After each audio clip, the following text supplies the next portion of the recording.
you implement culture change in an organization?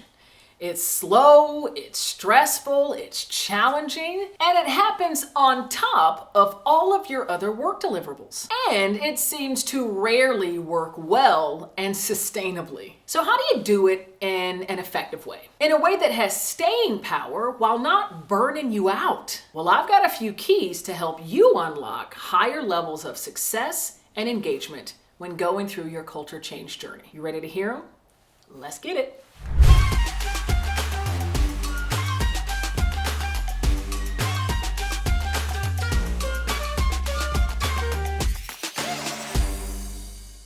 Culture change.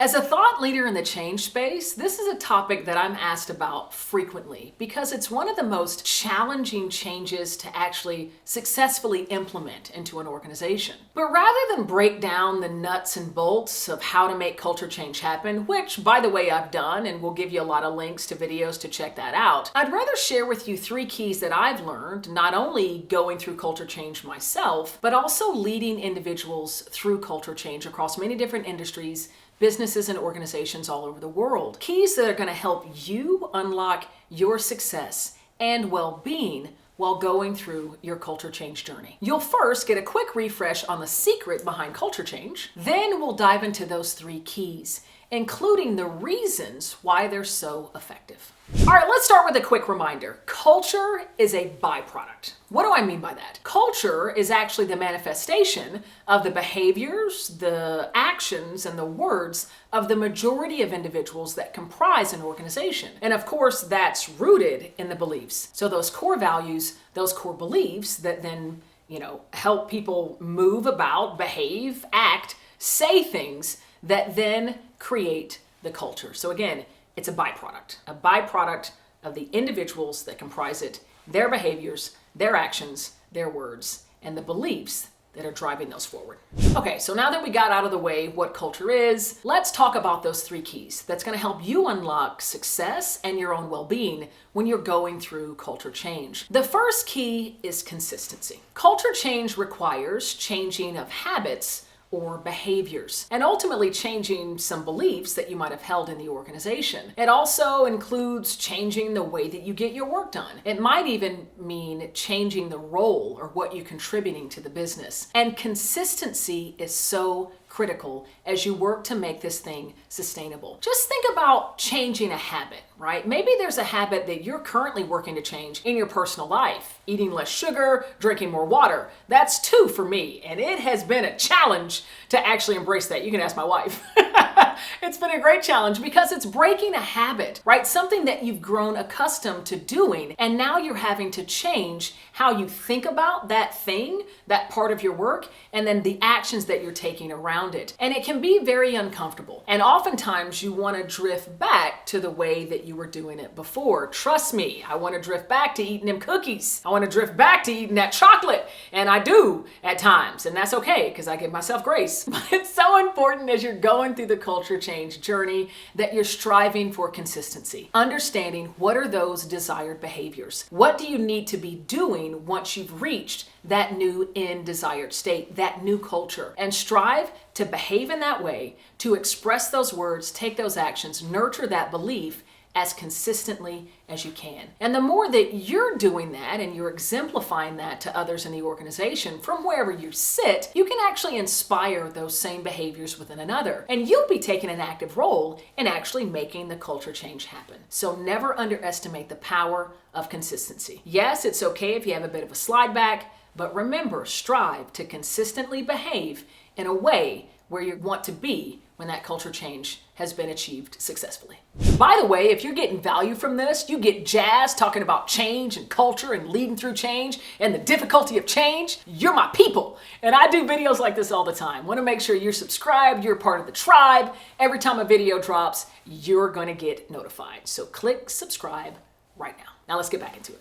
The next key to fulfilling success as well as well-being through a culture change journey is granting both yourself and those around you, your team, patience and grace. Now again, culture change is about changing behavior. It's about breaking habits and forming new ones. And that takes a lot of patience. In fact, did you know that on average, based on our studies around the world, across the US, Western Europe, and Asia, that 71% of employees accept that growing requires feeling uncomfortable. So if you're feeling those growing pains, you're feeling that discomfort, that anger, that frustration, when you're having that slide back, know that it's okay. And you probably too have that inherent belief, like 71% of us around the world, that feeling that discomfort means you're growing. I mentioned before my slide back, still eating cookies, still eating chocolate, just not on as a frequent basis. So when those slide back happens, grant yourself grace. Recognize, okay, I'm starting to do things like we were before. It's not moving towards the vision of our new culture. That's okay.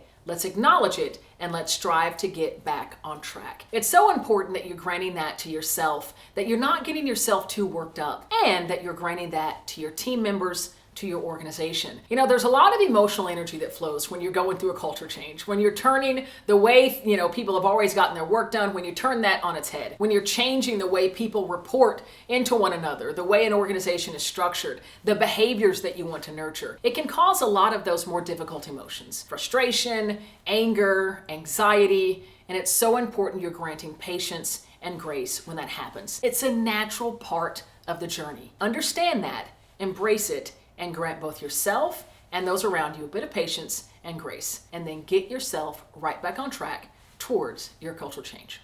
The third and final key to your fulfilled success and well-being through culture change is celebration and gratitude. Number one, celebrating the wins. Celebrating when you see those behaviors that are actually indicative of the culture that you want to create. Highlighting that. Sharing that success with the rest of the organization. Maybe creating success stories for those employees that are exemplifying that desired behavior. Why is it working for them? What benefit are they getting from making those behavior changes? For adopting to that new system software? For adopting into that new way the organization is structured? For changing the way that they're getting their work done? Having a greater bias for action?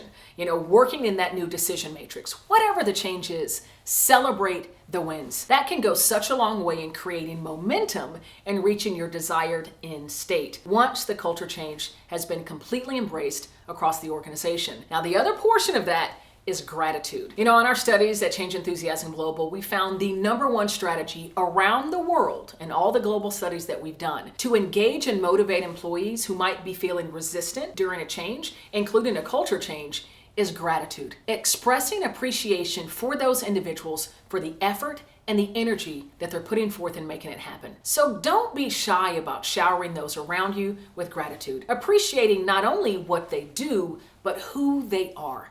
The unique light, the energy, the authenticity that they bring into the room each and every day. And the fact that you need them as you move through the cultural transformation journey. So celebrate them, celebrate the achievements, celebrate and reinforce the good behavior, the behavior that you desire moving through your change, and then of course, appreciation and gratitude to your team and to yourself. Maybe celebrate with a cookie, just as long as you share it with me.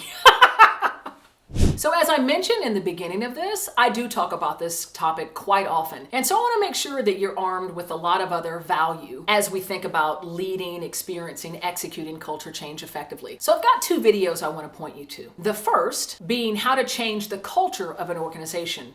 Click below and you'll be able to get right to that video. And the second, how to measure culture change in an organization. Both these videos have a lot of good value and a lot of great perspective as you think about culture change in your organization. I want to make sure that you have the data, the research, and the insights to successfully fuel your growth through even your greatest change challenges. I'm Cassandra Worthy, and until we meet again, keep growing and keep rocking.